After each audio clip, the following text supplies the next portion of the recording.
Hi, everybody. Rivkaleah here. Another Friday Night Live.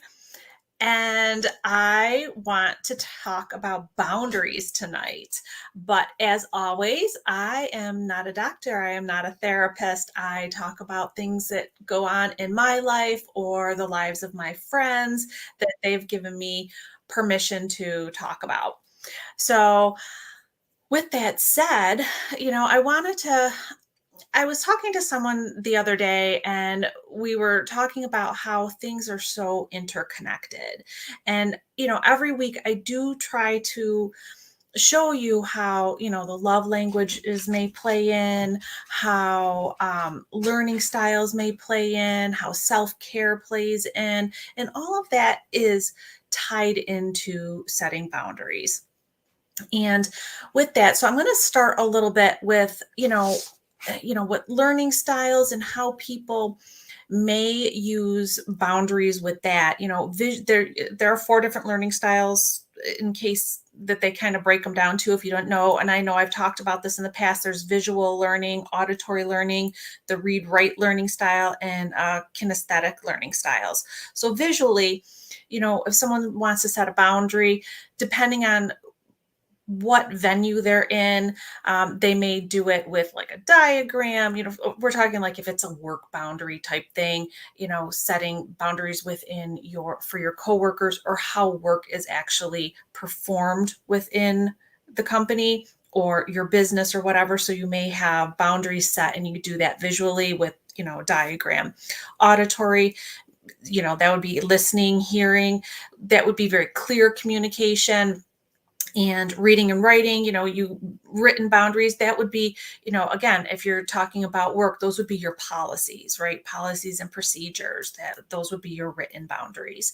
And kinesthetic is physical, you learn by actually doing. So you would, by showing what your boundaries are, what you are willing to accept. So, those are some of the ways that they may show up based on whatever your learning style is and how you might want to set boundaries or how you may have set boundaries in the past. Um, and a lot of those kind of refer more towards work or business environments, but hey, if you want to draw a diagram for the people that you live with on what your boundaries are, like I will accept this and this and put them up, then that's always good too. um, so I kind of want to move on a little bit now to the love languages, because if you remember, I talked a lot about how what our personal love languages are and how we show up and what takes to fill us up, but also how we can understand our partners or our friends or our co-workers languages so that we can understand their boundaries. So setting boundaries based on your own love language may look similar to what I'm going to describe. So the words of affirmation, if that is your love language, um, that means you would use very clear communication in setting your boundaries. um, you know Respectfully clear, not none of the violence in communication. And so acts of service, you would take action to establish your limits.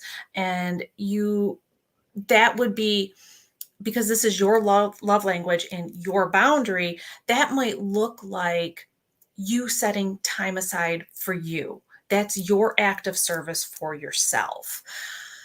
And receiving gifts. So that would look like, if that is your love language, your gift to yourself is your time. So your boundary would be setting aside time for yourself because you value yourself, the self love, the self care, quality time.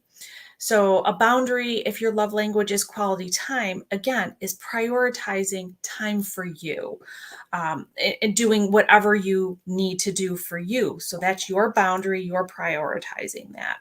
And in the physical touch love language, and yes, physical touch, but every person that I've known who has that love language, they do at times require space for themselves. They need some sort of solitude. So again, their boundary would be their personal space. Give them, the whatever time that they desire for that. So that's how boundaries would kind of show up in the different love languages. And now, we talk a lot about dark personality traits and boundaries. First of all, let me back up a little bit. Boundaries are important in general. I mean, every single person has some sort of boundary based on their life, and their boundaries come from their, what their integrity is, what they're in line with, their values. So, with that, keeping that in mind, and then putting that into being in some sort of a situation with a dark personality trait, whether it is a romantic partnership or a business partnership, that's where you need to remember to set those boundaries or keep those boundaries firmly in place. So, again, and I'm gonna plug, for myself here. The course is coming out all on dark personalities, and that we will go way more in depth on dark personality traits within the course. But let's give an example. And now this is just a generalized example. It's not from me. It's not from anybody I know. It's just an example of a dark personality trait. Okay, so it'll be story time. So let's go with, we're going to call her Emily. Emily is in a relationship with Peter. Peter is a narcissist. Peter is disrespectful to Emily. Peter does not allow Emily any personal space for herself. He's demeaning and he's degrading to her. Emily has done her self work. She's used her self care. She's learned what her love languages are. She's gone through starting to go through all of her healing that she needs to do. She's journaling, she's reflecting, she is really digging deep and finding what her values are, and she wants to be more in line with her integrity. So she decides that she needs to reinforce her boundaries because this relationship has been going on and she has allowed Peter to encroach on her boundaries, and her boundaries kind of shrunk down to nothing. So she decides she's going to have a conversation with him and say, look, speaking harshly to me is not appropriate. I don't like it. Demeaning me in front of other people is also not good. I'm not going to allow that to happen any longer. And being the pure narcissist that he is like, well, I don't do that. That's you. You're the one taking it out of context, because that's what they do, right? They flip everything around. It's never their fault. They're the victim, even though they're the ones that victimize others. So Emily sets her clear boundaries. He tries to flip the situation and say that it is all her. She's not having any of it. And he finally is like, fine, everything's fine. Everything's great. We're going to go forward for a day or so, because people who have been in narcissistic situations understand that narcissists can put a mask on, right? They can cover who they are for short periods of time, which is how you end up in relationships with narcissists, because they love bomb you, right? So Emily thinks, great, he's understanding my boundaries. This is perfect. If this goes on for a couple weeks, he's being very nice to her. He's not demeaning. He's not yelling at her. And all of a sudden, he's back to himself, right? Because the mask falls off, because they can't maintain that. And Emily now has continued to do work on herself. She's continued with her meditations. She's continued with her self-care, her journaling, her reflection. She's joined support groups like here in the collective. She's found other individuals who are going through or have gone through similar things. And when this blows up again, she's like, you know what? I need to step back. Oh, I see a question here. How do you know when a dark personality is masking? A little more context there. Typically, if you meet an individual, if we're going to start from the beginning, if you meet an individual, and I'll get back to Emily and Peter in a second. If you meet an individual to start some sort of a romantic relationship and they're really nice, they take you out to dinner and they buy you little gifts and they're very attentive and they want to spend time with you and they want to do what you want to do. And you're like, wow, this is a great start to a relationship. And now you're in this relationship for a couple months. Some narcissists it goes much quicker and it'll show up within a couple weeks. But so you're in this relationship for a couple months. It's been my understanding based on people that I have spoken to, 3 months is about the limit that they can keep that mask on. And little things will start showing up depending on how deep of a narcissist they are and how well they laid their groundwork to demean you. You may not necessarily realize that their mask is slipping. They will, like I said, narcissists like to play the victim. So when they start to slip and they start to make you feel bad, they will say that you've done something. So you may not necessarily realize in the beginning that their mask is coming off. But that is one of the ways that you'll see it. And depending on where you are in your healing journey, is how quickly you're going to recognize it. And you'll see, those are the red flags that come out. They all of a sudden they're not going to want to spend as much time with you. They're not going to want to do the things that you want to do. They're going to do the things that they want to do. It's going to be on their time schedule and go where they want to go. And then when you're like, well, hey, I wanted to do this and this is what we were doing, they're going to turn it around and say, well, you're being selfish. They're going to project at that point, right? They're going to make it appear as though you're the narcissist. They're projecting onto you. Why are you being selfish? Why do we always have to do what you want to do? Because they want to be the victim. They want to be the one that is, poor me. You're doing this to me. That's when you'll notice the mask slipping because, ultimately you live in your body. You know who you are and you know that you're not going to be disrespectful to somebody. And you thought at that point that you were in a good relationship and that it was mutual. So like I said, about 3 months is what I've been finding with people that I've been talking to within the group and people that I've been coaching. 3 months is about the limit that narcissists can keep that mask on. So that's kind of how you'll figure that out or see it in, little red flags. And again, red flags, masking. So you can kind of relate those. So back to Emily and Peter. And again, fictional story, guys. These are not people that I know. This is just to give you an example. Emily tried to set boundaries. Peter initially tried to make Emily feel bad about setting boundaries, but then was like, okay, fine. We'll smooth this out because, Peter knows he's got a good thing going on here, right? He can tell Emily what to do. Emily's going to take care of everything for him. He doesn't have to do anything but sit back and be a nasty person.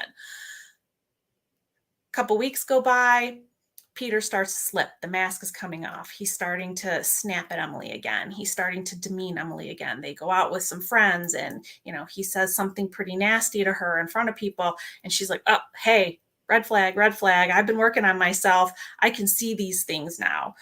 And they come home and she's like, look, Peter, we had a talk. You said you weren't going to be doing this. This was very disrespectful. I'm very hurt.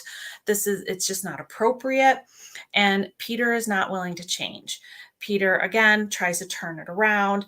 And when Emily's like, well, then I think, we're going to need to have some space. And Peter doesn't like that, right? Because now Peter knows he's losing things. So he's going to try again and put that mask back on. But this time the mask doesn't stay on for very long because Emily has done, again, like I said, all that work. So Peter can't keep that mask up in front of her now because now she knows that it's a mask. And ultimately, Emily values herself. She gives herself that love, that care. So she's able to step away from that situation. And in this scenario that I'm saying, this was a very new relationship. They weren't in it for a long time. And, please, I am not advocating people leave relationships. That is not what I'm doing. This was just an example of narcissist masking and what they would do, because obviously every single person has their own situation that they are going through and they know what they need to do. But if you are ever in a situation that is unhealthy like that, please seek professional help, seek some sort of a support group, come here, ask questions. So, what are some strategies for setting your boundaries as you're coming through your journey, your healing journey, and you are doing your reflection and you are doing the work, finding out what your values are, coming back into touch with yourself, figuring out who you are. Some people may have lost themselves in relationships that they are in, whether they're work relationships, because you can go to work and you're stuck in doing the same thing day after day, and you might have to reevaluate and say, hey, you know what? This really isn't what I want to do for the rest of my life. I don't really, the company culture is not good.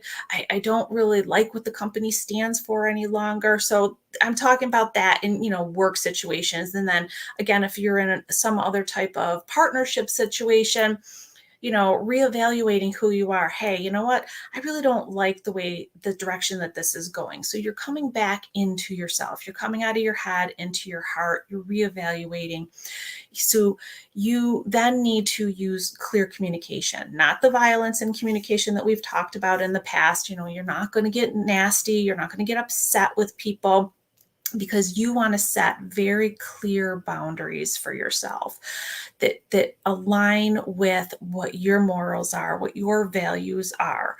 And you're going to then reinforce them. If people start encroaching on them, you're going to prioritize yourself and your self-care. So for example, people come to you because you're a very caring, giving person. You'll be there. You're there to help your friends. When they start encroaching on that and wanting you there all the time, not understanding that you still need time for yourself, you still have things to do around your own home, you still have errands you have to run, you need time for yourself, for that self-care. So when people start encroaching on that and you've already set that boundary, but they're not respecting it, that's when the clear communication comes back out, right? So it's kind of like, so to use the analogy that when we posted this week, we used a bowling alley with bumpers on it, right? So those are your boundaries. Those bumpers are your boundaries, so that when people come at you, they stay in the lane. You want those bumpers there to stay in the lane. Or, what you could look at it as, like charging your phone, your boundaries have to be fully intact. Like, your phone needs to be charged so it can be used properly. The boundaries are intact so that you're not being misused. Um, Boundaries help keep relationships healthy. It helps keep you healthy. It helps preserve your well-being. It helps with your respect of yourself, self-respect, and it strengthens relationships, because with that boundary, in a healthy situation, people realize that you're not going to put yourself in a situation where you're depleted, where it could run you down, make you feel burnt out, make you feel sick. Because we talked about that in the past too, right? How when you get to a point, disease, which is the dis-ease of your body, comes from not taking care of certain things and how words have power over you. And when you say, oh my God, he's such a pain in my neck, he doesn't listen to my boundaries, and all of a sudden you have a pain in your neck because your boundaries are not being honored, and you're bringing that on by not allowing not keeping your boundaries in place.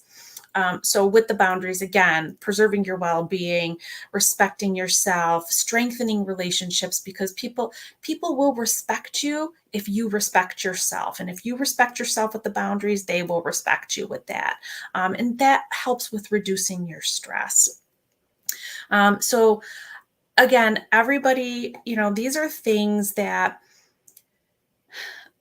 when we grow up, sometimes we don't understand how to set boundaries based on our situations. And I think I talked a little bit about that last week, about how we learn as we're growing up.